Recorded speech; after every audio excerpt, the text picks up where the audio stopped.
Question देखो, ठीक है, प्रॉफिट एंड लॉस, ऐसे क्वेश्चन को कैसे बनाना है, ठीक है, मैं आज आप लोगों को समझा दूंगा, कोई दिक्कत नहीं। तो क्वेश्चन क्या कर रहा है, ए ने कोई वस्तु 400 रुपए में खरीद कर बी को 20% लाभ पर बेच दी।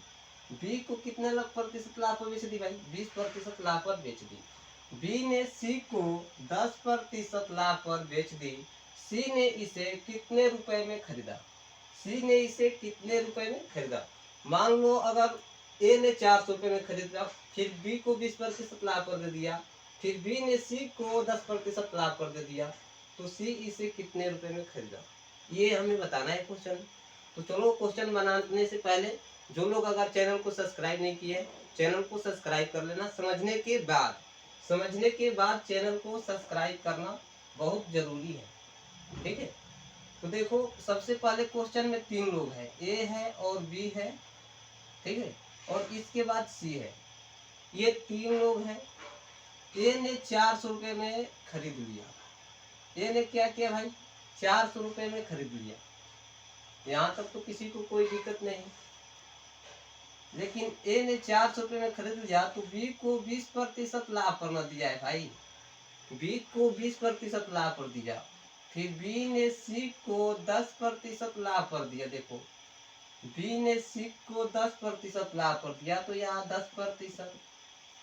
अब बताओ कि ए जब 400 रुपए में खरीदा और बी को 20% लाभ पर दिया, तो 20% लाभ का मतलब ये होता है 120 बटे में 100, क्लियर है।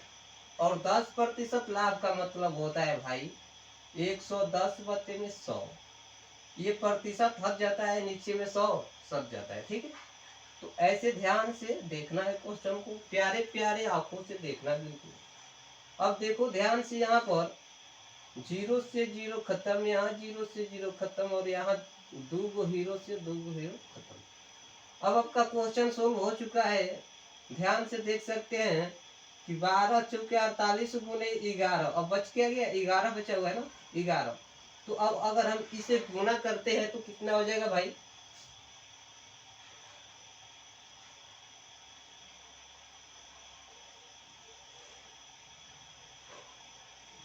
यानी 528 हो जाएगा, ठीक है। कितना हो जाएगा, 528।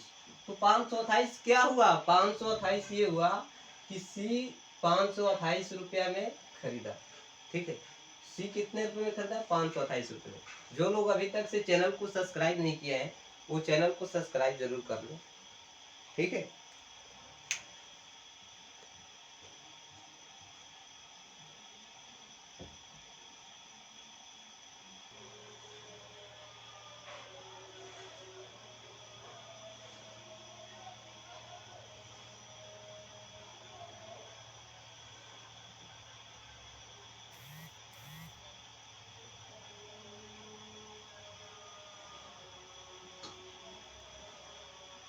चलिए क्वेश्चन देखिए फिर ध्यान से। क्वेश्चन आपका क्या कह रहा है भाई, एक पंखा को 500 रुपये में खरीदा गया, क्लियर। क्वेश्चन साफ सुथरा है, कोई दिक्कत नहीं। क्वेश्चन कह रहा है एक पंखा को 500 रुपये में खरीदा गया, तो 8% हानि पर उसका विक्रय मूल्य क्या होगा। मान लो अगर पंखे आप 500 रुपये में खरीदे हो, 8% हानि पर उसका विक्रय मूल्य ज्ञात करना होगा। तो कैसे करेंगे, ध्यान से देखो। यानी खरीदा गया तो क्रय मूल्य दिया गया है, क्रय मूल्य दिया गया है। 800 रुपये में पंखा 500 रुपये है, 500 रुपये में पंखे को खरीदा गया, क्लियर। तो 8% हानि पर उसका विक्रय मूल्य क्या होगा, हमें क्या बताना है भाई, विक्रय मूल्य बताना है। तो जब विक्रय मूल्य से विक्रय मूल्य की ओर जाते हैं तो भिन्नात्मक मान के सीधा गुणा करते हैं, ये क्लियर है। एक बच्चा को बता सर कहाँ उलट के गुणा करते हैं, कहाँ पलट के, समझ नहीं आता भाई। जब भी अगर क्रय मूल्य से विक्रय मूल्य की ओर जाते हैं तो भिन्नात्मक मान के सीधा गुणा करते हैं। यानी 8% हानि का मतलब क्या होगा भाई, 8% हानि का मतलब क्या होगा कि 100 में आप 8 माइनस करिएगा तो 92 हो जाएगा, 92/100 हो जाएगा। तो यहाँ पर आप 92/100 कर सकते हैं, ठीक है। तो वही कहा जा रहा है कि इसका विक्रय मूल्य क्या होगा, तो 500 रुपये में तो भाई खरीदा गया था, क्लियर है। गुने ये क्या हुआ, 92/100 का हुआ, 92/100। तो ये क्वेश्चन बहुत आराम से बन जाएगा, कोई दिक्कत नहीं, ठीक है। तो 5 दूनी 10 जीरो, 45 एक 46। ठीक है, किसी को कोई दिक्कत? 5 दूनी के 10, एक हासिल हो गया, 9 5 45 एक 46। ये हुआ क्वेश्चन का सही आंसर। ठीक है, तो इस तरीका से प्रॉफिट एंड लॉस हम लोग और आगे देखेंगे।